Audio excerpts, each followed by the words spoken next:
All right, great. Hi, Nathan. I apologize for the background. I'm in a hotel in Ohio right now, so I know my background is a hotel bed. But No worries at all. Great to connect with you, Ryan. yeah, thanks. So real great to talk to you. I know in your second year at MIT Sloan, I'm sure you have a lot of stuff to do, not only academically, but preparing for post-business school work.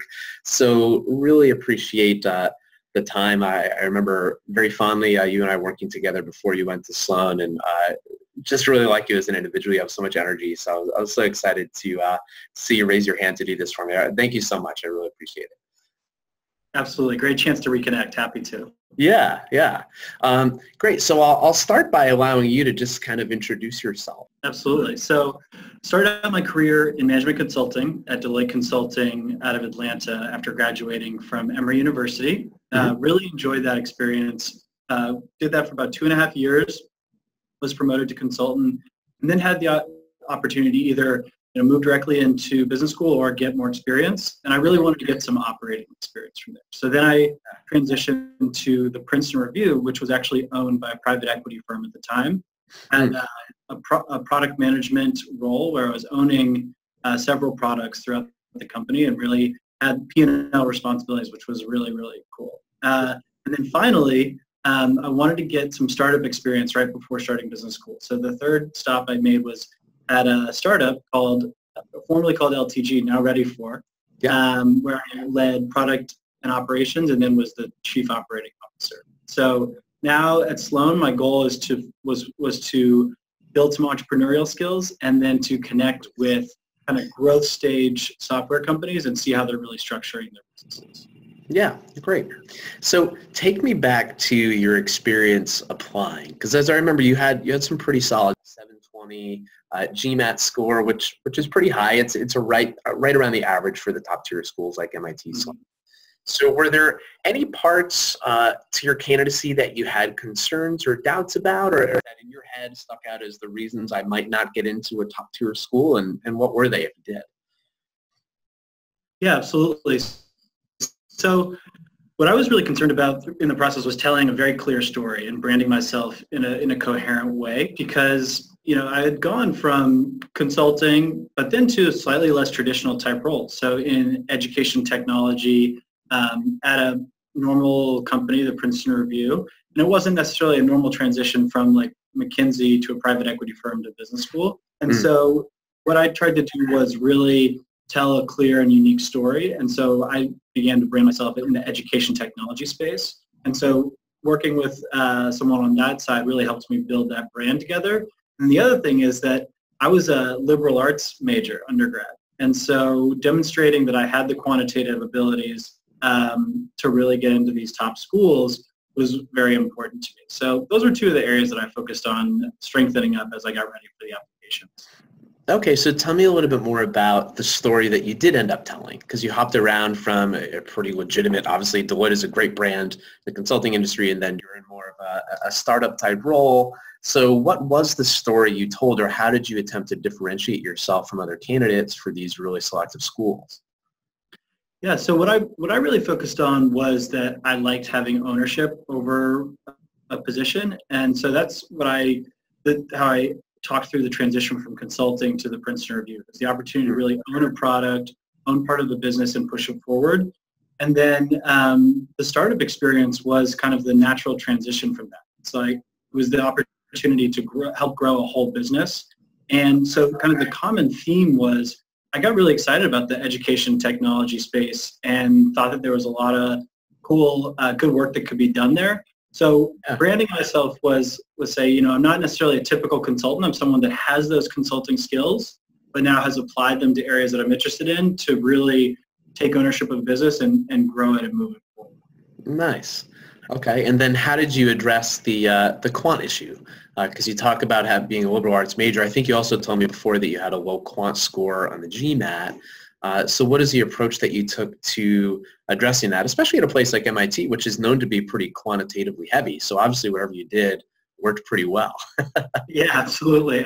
Well, some of it was studying hard for the GMAT. So I did do much better on the verbal side than the math. But then I just continued to take on quantitative roles as much as I could. So small things at the Princeton Review, when we were doing a rework of our website, I took on opportunities to help with all the Google Analytics side of things, all the funnel optimization, and then at Ready For, we also were doing a lot of work around creating KPIs and clear metrics to measure the business. And so I delved into actually setting up dashboards and understanding how we could measure revenue, number of new leads, all the quantitative aspects of the business, and how we could do a better job measuring that. And so I really tried to take on those roles and then spoke to those throughout my application. Awesome. So it sounds like then that you knew well enough in advance that you wanted to go to business school. So you were kind of proactively building your quantitative case in your career, knowing that you need to show that off in your application somehow. Exactly. That's awesome. That's awesome. Now, I remember just before you went to Sloan that you had an acceptance letter. You were still kind of deciding whether or not you wanted to go to business school, right? Which, most candidates would die for an acceptance letter to MIT Sloan, right? So if you can, take me back to those pro and con arguments to both sides, and how did you ultimately decide that it was worth it going to business school? Yeah, it's a great question and good memory. I actually agonized quite a bit towards the end there as to whether or not I definitely want to go, because I had worked for a few more years than perhaps the average person, more like 6 or 7 years rather than 4 or 5, but not a huge amount more. But I didn't necessarily feel like I wanted to go into the most typical type roles like consulting or banking, or even necessarily a really big tech company. But I think what helped me make the decision finally was that I did really want the network opportunity at Sloan, because I really like Boston. I feel like there's a good chance I'll end up here, and it was a great brand name. Second thing was I really liked being in the tech space, and MIT was so strong in technology, obviously, and all the tech companies around Boston really have a special connection to MIT. Yeah. And then finally, I think part of it was that I just planned on going to business school for so long, and it had been part of my mission for a long time, that I really just took a leap of faith and decided that I was going to go for it. So I'm really happy that I did.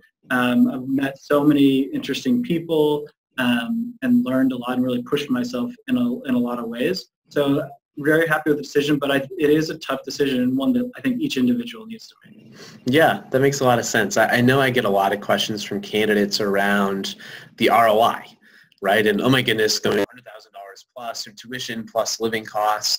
So perfectly okay if the answer is no, but did you ever kind of start to run the numbers in your own head and try to think through, how can I calculate the ROI of an MBA from Sloan? And if so, what were some of the things you took into account? Yeah, so in terms of the long-term ROI question,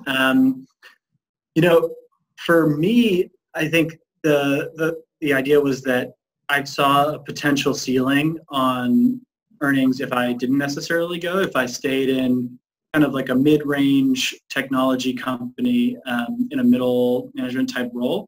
Yeah. Whereas I saw a higher upside if I took on the MBA and really could push through to kind of the C-suite of a smaller tech company, or higher up in a larger company like that. So I saw it as an opportunity to have a much higher upside, and I don't think I'll have as quick of a payback as someone who had a much lower salary before business school and then went into banking or something. But I felt like on the longer term, the upside would be much higher with the MBA. That makes perfect sense. Thank you. I think that's really helpful. Anything that was really surprising to you about the admissions process itself? Or put another way, is there anything that you wish you had known heading into the application process that you didn't know at the time? I would say the importance of networking with the right people does make a big difference. So not necessarily just hitting up every alumni of the organization, but if you're able to form a good relationship with someone who has been a really important member of that community beforehand, So Elad Shoshan, my boss at Ready For, is a great alumni of MIT Sloan. And he has a great connection with the school, and he and I worked very well together. And so he put in a good word for me as well. So I think that I was surprised by how much that can help to have meaningful connections to important alumni of the school. So that was a little bit surprising. And the other thing is just that it does take a fair amount of time to get everything ready for the application, especially if you're applying to a couple different schools. But yeah, I think the biggest surprise to me was how some of the networking and connections can really make a big difference. Makes perfect sense. Yeah, great. So what's been your favorite thing about MIT Sloan? I think one thing that I really loved is the collaboration and the teamwork. So it's known for the quantitative side for sure, which has been a really cool stretch opportunity. And I've learned a lot there. I took a class called Analytics Edge where we were coding in R. So that was, wow, yeah, a whole new level there. But the biggest thing was people are just so collaborative and they want to help. And I think learning to lead and follow in these teams has been really interesting. So, in some senses in the business world, maybe 10, 15 years ago, you had very clear, manager, direct report types situations, but I feel like the modern organization has a lot more distributed leadership. And so you have to learn to work in teams where there's not a very clear manager, and how do you give and take in those leadership situations. And so working in the teams on the team-based projects have really been some of my favorite experiences so far. Awesome. So having been through the admissions process and now more than halfway through your second, or I guess into your second year, I should say, how does one get into MIT? Like, what are the things that you have to demonstrate, and how do you demonstrate a fit with the school? Yeah, absolutely. So I think kind of on the first half is just like getting ready for a top business school is, getting your scores in the right place. So working hard to get the GMAT score where you can. I think telling a clear story between your the work experiences that you have, and then having a compelling story about where you want to go next are kind of the basics on the top business school. And leadership experience. They do want people that want to lead companies and want to lead organizations. So even if it's difficult for you to find real leadership positions in all of your work experiences, if you can build kind of what you might consider a parallel life. So things that you were doing on the side where you really stepped up and made a big difference, that's really important. So in my experience, I helped lead the young alumni group of a nonprofit here in Boston. And that was something that was meaningful for me, and I think came through a lot in the application. So that's on kind of just the top business school side. On MIT, there are a couple things that they're really proud of, right? So they're very proud of their action learning, how much you actually engage in projects to understand the fundamentals of what you're studying in class.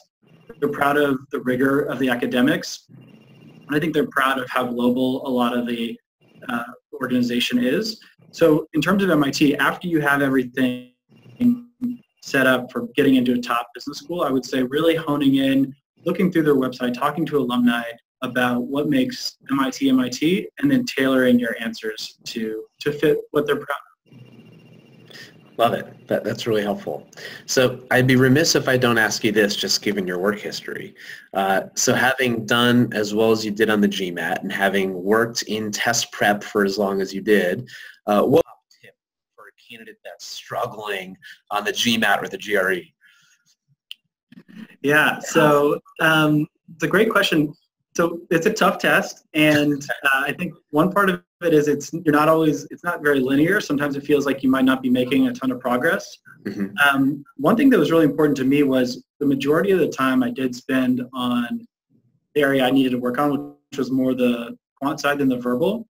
And so that was great. I took a class. I studied a lot on my own. But I think what turned the corner for me was in the last month or so, actually refocused on my strength too, which was the verbal side.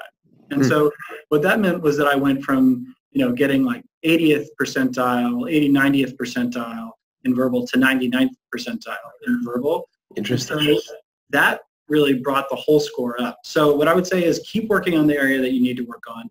Break it down into the different sections that obviously the different math types, and then focusing on each of those one at a time and being very deliberate about that. But then as you come down the home stretch, don't be afraid to lean into your strengths to really boost the stronger side up for your final score. That's awesome. I think that's really good advice. It's kind of nice as kind of broader advice too, just playing to your strengths, I think is winning strategy. Yeah.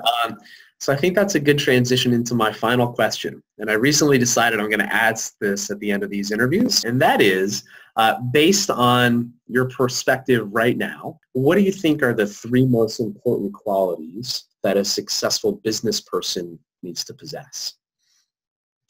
Yeah, so I love this question. And I would say the first thing is being able to work in teams. So really being able to work with other people. Like there's this myth of the lone wolf kind of founder, but I've just learned how much it takes a village to get anything meaningful done. So just being, an empathetic, kind person that people want to work with is number 1. I'd say number 2 is really being able to lead others. So if you can create a compelling narrative and something that you're excited about and lead others towards that goal in a way that gets them excited and empowers them, I think that's number 2. And then the third one I would say is just like sustained energy, right? So it's not the like passion that just goes and goes and then stops. It's really being resilient and being able to keep going even when things are tough. I think makes a big difference between those that kind of level out and those that are able to keep climbing. I love that. Nathan, this was awesome. Thank you again so much for the time. I'm not going to keep you any longer. I know you're in a study room at MIT right now. So really appreciate the time. And next time I'm in Boston, which will be soon, beers on me. Absolutely. Love to see you again, Ryan. Great connecting. Awesome. Thanks.